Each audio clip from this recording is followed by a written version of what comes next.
Welcome to Heart Speak Podcast, episode 270. Rest, reflect, and get ready for 2024. Well, hello there, wherever you're in the world. It's good to be back with you. Can you believe that we're going into December?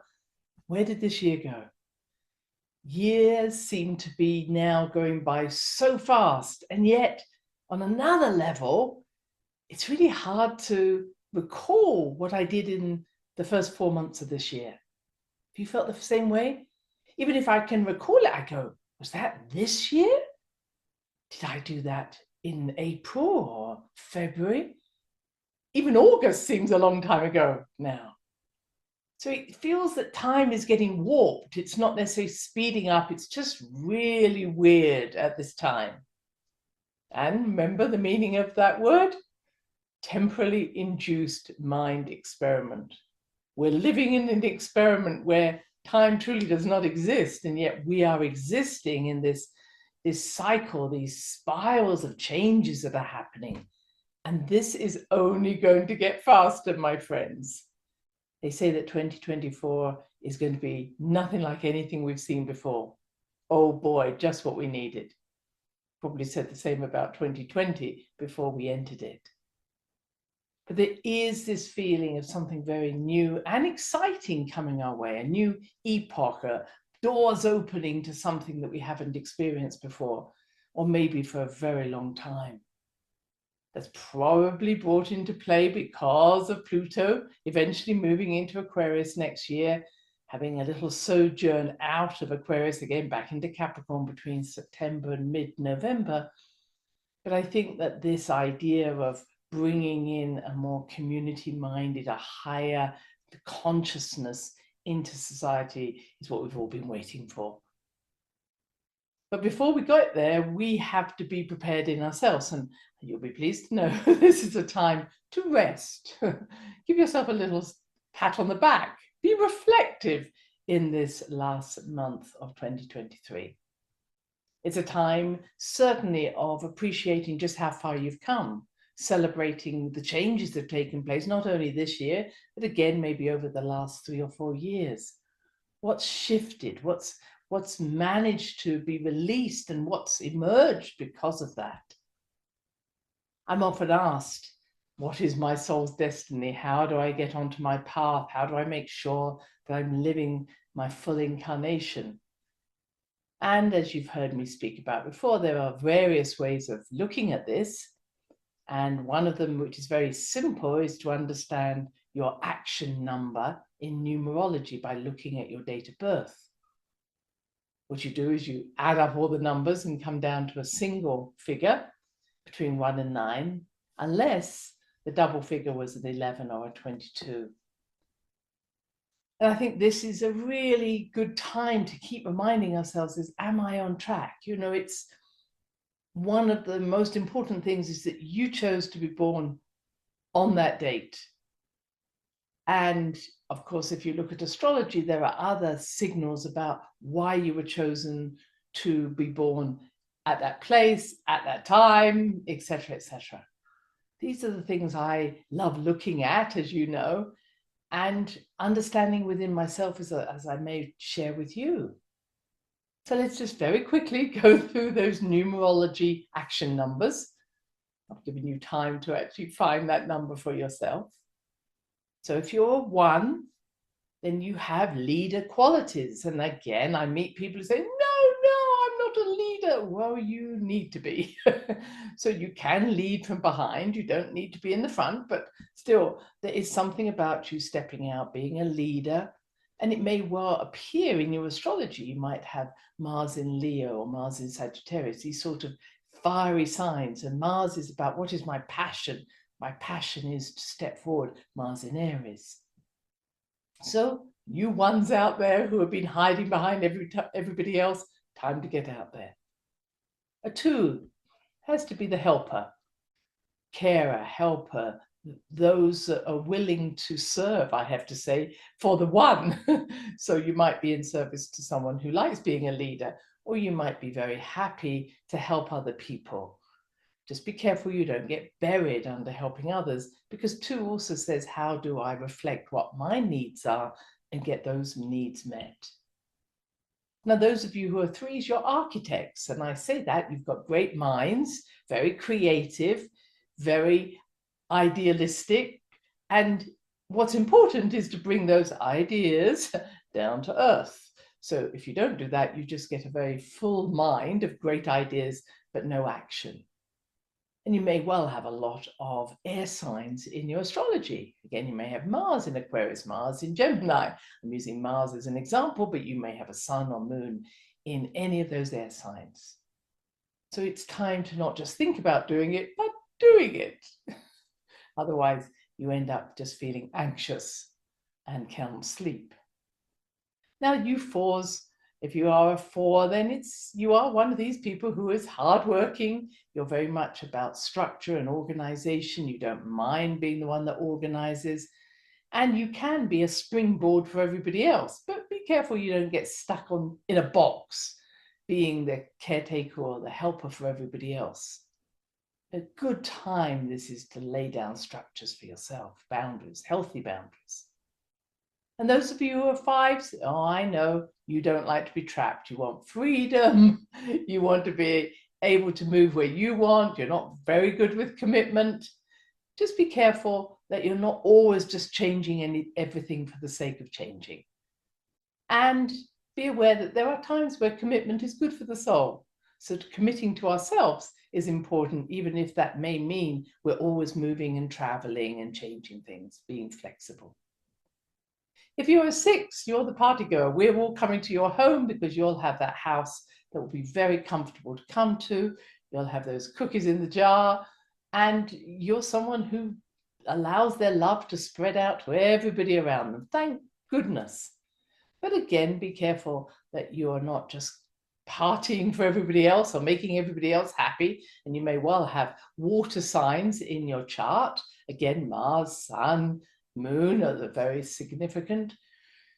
And find yourself losing yourself in the needs of others. So bring yourself back home to yourself. Make sure you are at home with yourself. And the 7s of the world love to think big, to be amongst the spiritual people, often want to be alone, want to have their own time to meditate. And this is fantastic. This is the mystical beings in this planet. So you might find that you are very interested in anything metaphysical. But like the 3s, don't get lost in your mind or lost in your thoughts. Make sure you bring those ideas to earth. Otherwise, it will be just a life that you'll lead where, yes, you have the wisdom, but you've never released it or given it to anybody else.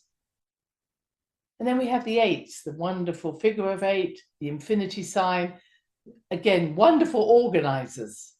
Heaven on earth, earth to heaven. Always important, if you are an 8, you might end up in a job where you're organizing people, you're really good at putting things in the right places. But make sure that you have your own life in balance, so you're not spending too much time in the spiritual world or too much time in the earthly plane. With an 8, it's a constant movement between heaven and earth.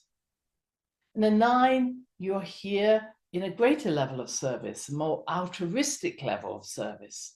So you should be involved with something, a bigger plan, sharing, or being involved with charities, helping others.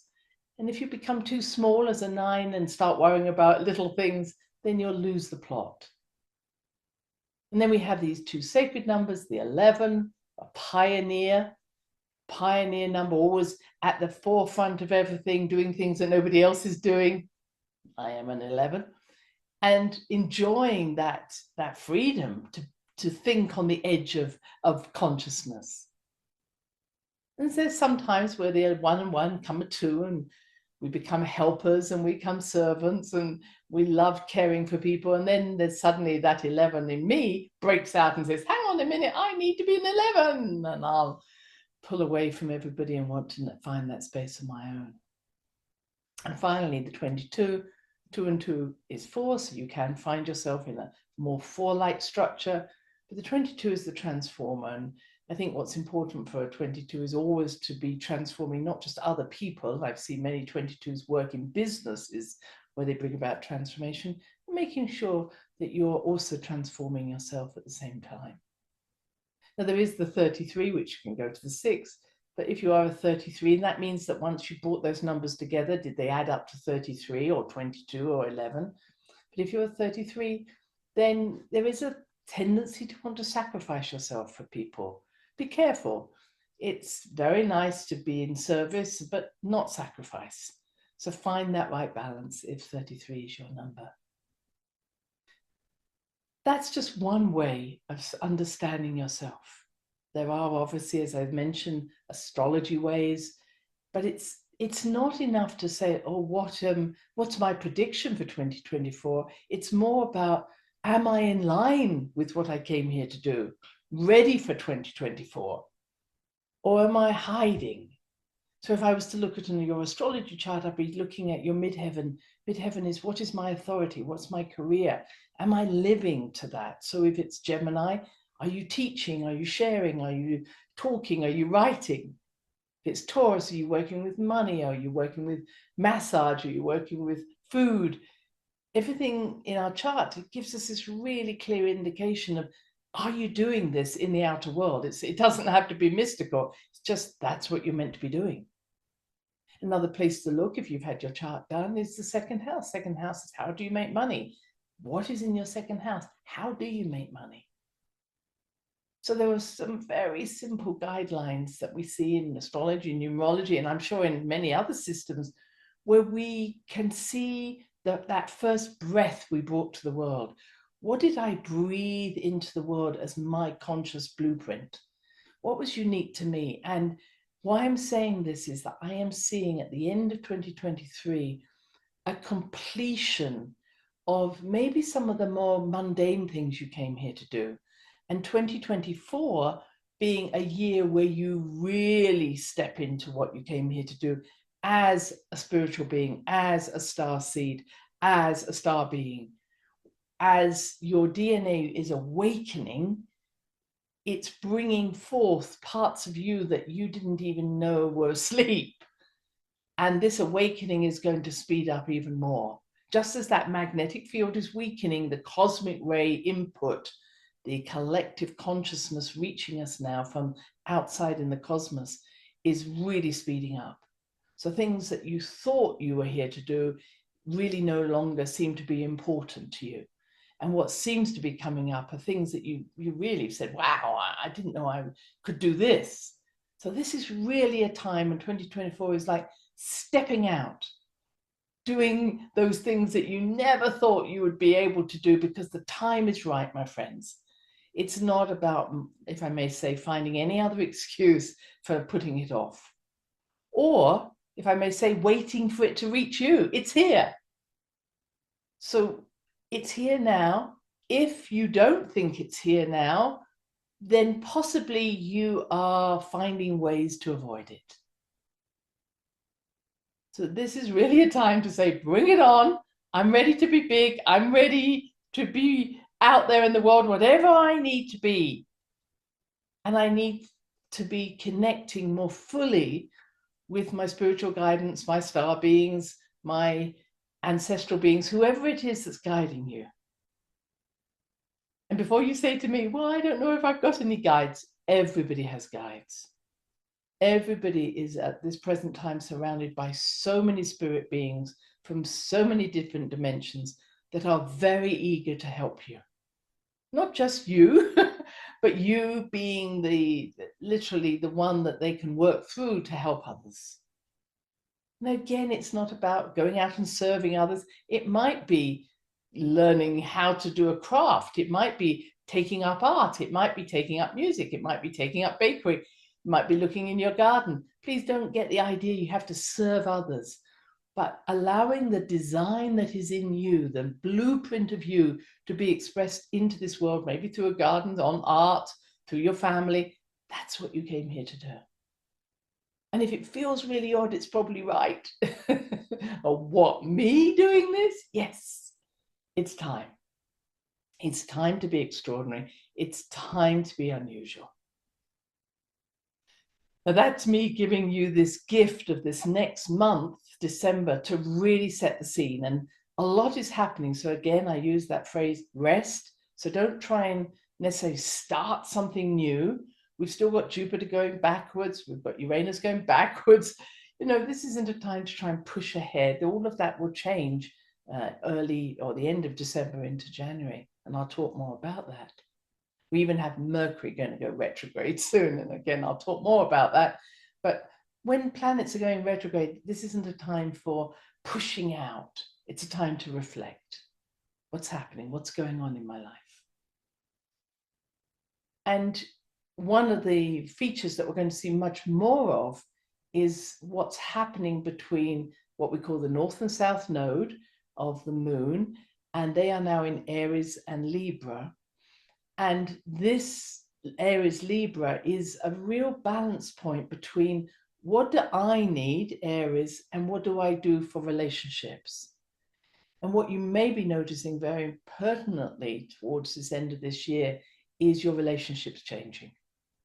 Where have you been giving more energy to other people's needs than your own? Where have you lost yourself? Not even just your needs, but Aries is about who am I? My own authority, my own self. Where is the balance, or where are things out of balance? Maybe you're just totally selfish. It's time to give a little bit more to other people, but I doubt that in my audience. And so it's finding that balance of like, okay, that felt as if it was okay, but I'm no longer willing to play into that aspect of someone else's needs or someone else's game. And it really is looking that way. And next year, we're going to see Chiron joining this little happy group.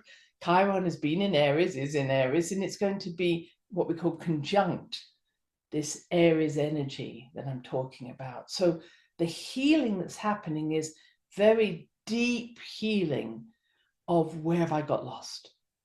Where did I get lost? This is the North Node in Aries. Where have I got lost? Where am I wounded? Where do I need to rediscover myself? And where have I been hiding? Now, the South Node in Libra is about, this has been going on for a long time, ancestrally, culturally, it's not just the last few years. So definitely over these next few months is a great healing of our relationships, but the deepest relationship is the relationship with ourselves. So please look into that as well. Now, what else do we have coming up in 2024? Well, I'm going to be talking much more about this over the next few weeks, even months. We are moving into the year of the dragon, the wooden dragon, in February 2024. This is actually a good thing, and it's going to be about abundance. And this is how the Chinese see the dragon: abundance, joy, prosperity. Let's see what next year brings from February onwards. But we've also got other things hanging out there, and some of those are about power grabs, land grabs, money grabs. I mean, this is, I would say, it's a mixture of the Uranus in Taurus that I've talked about before, Pluto coming to the end of Capricorn, going into Aquarius next year, Saturn in Pisces. But the powers, the limited powers who desire to control are really turning the screws now. So whether you're aware of it or not, there is a huge health grab from the WHO that want to place every country under their control, an unelected group of beings, mainly led by one or two billionaires, who want to say that whenever they choose, they can say, this is a disaster, this is a pandemic, this is a worldwide emergency, and we have the power to do whatever we want to do in the name of that emergency. Now, if you haven't been aware of this, please look it up, because it's going on now. Now, different countries have made amendments to this clause, but this is really about taking away body autonomy, body sovereignty, the choices that we want to make. And several countries are refusing to sign this. But many countries are just saying, yes, of course, we're going to do whatever you want, because that suits us. And it suits big pharma.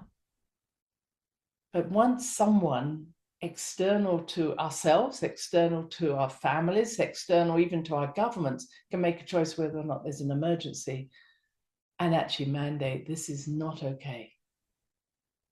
So please look at that. At the same time, I think, Uranus in Taurus, as I've mentioned many a time, is all about health, the body, farming, food, security, money, land. They would be the top things on my list. And just to mention, the last time that Uranus was in Taurus was 1934 to 1941. And if you know any history, these were major, major times in our land. Land grabs, people starving, people not having food, money being very limited, just coming out of the Great Depression, but really a lot of poverty, a lot of war. We have to do things differently. So beyond this WHO, we've also got the banking systems wanting to go into universal income and centralized banking, the control of the banks, trying to squeeze out cash societies going only to credit cards. We're seeing the increased desire to make everybody have a passport that shows who they are, but also their health and their wealth abilities. And all of this is happening, and it's going to get tighter and tighter. So even though I think 2024 is going to be an exciting year, it's also going to be an extraordinary year for almost a clash of titans. And I don't think it's one person against one person. It's much more about individuals stepping up against really a wave of energy that's trying to stop the communities that are coming together at this time. I don't think it will happen. I guarantee that. But we're going to see money, land grabs are happening now. Where are the minerals? Where's the wealth? Wherever there's a war, there's wealth. And someone wants it. And whether the people are in the way or whatever's in the way, they don't care. That has to stop. So this time, and again, I'm not wanting to get you into a fearful place. I'm just saying is there's going to be a clash, especially at the first few months of next year. A clash where it's not about one person or one government against another group. It's going to be the people. And this is the movement that Pluto in Aquarius is bringing. It's the people, it's the communities, it's my community, it's me, my family, my community that are saying, we want a different way of looking at this. And that's what's going to really be shifting, because back in 1939, we didn't have Pluto in Aquarius. We didn't have what's going on. So just to recap, we have individual sovereignty, individual authority, getting back in tune with why am I here? You don't need to ask a lot of astrologers. Start to ask yourself, what fires me up? What brings me bliss? Look at your numerology, look at your astrology if you understand that. But you already know what doesn't suit you. You already know what relationships are no longer in balance. You already know where you're feeling in poverty.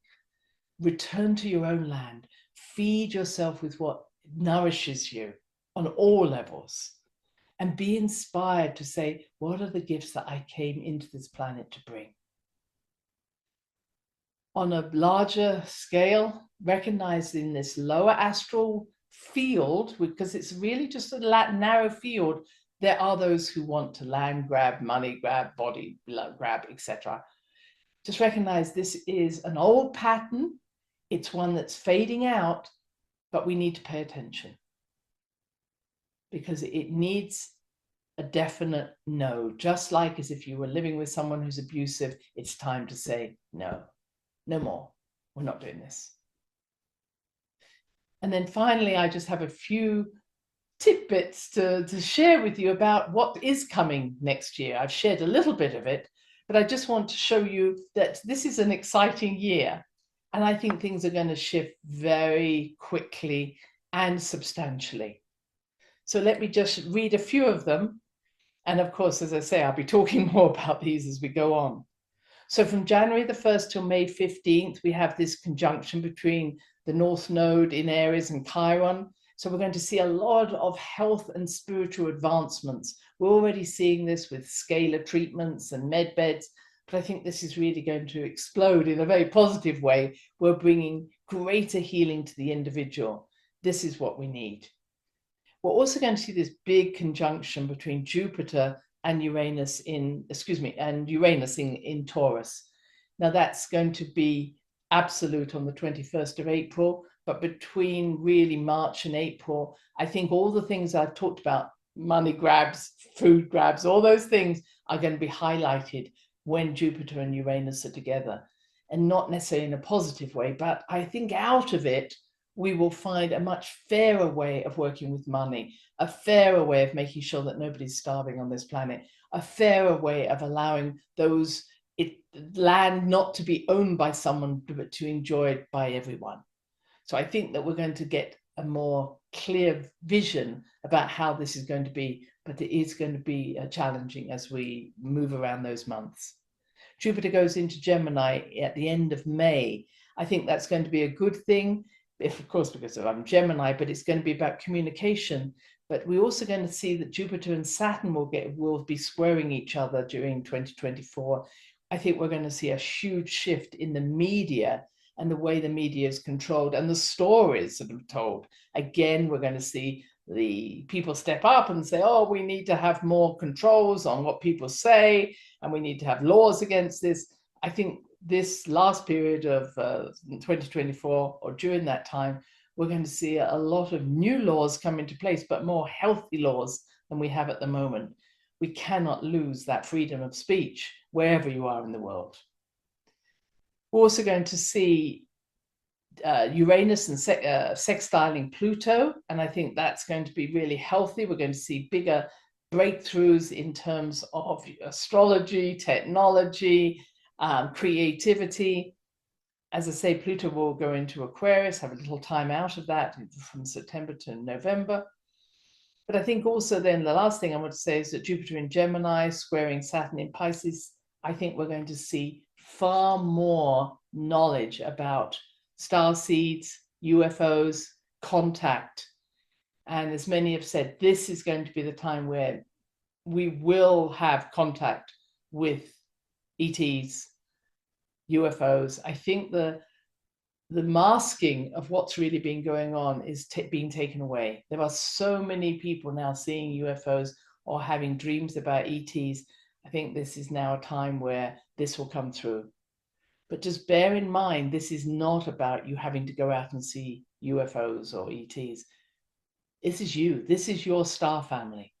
You are making a connection through your DNA, through the resonance of your DNA, with the beings who are your ancestors from far, far back. So be aware of opening yourself to that and saying, okay, I know I'm not just an earth being.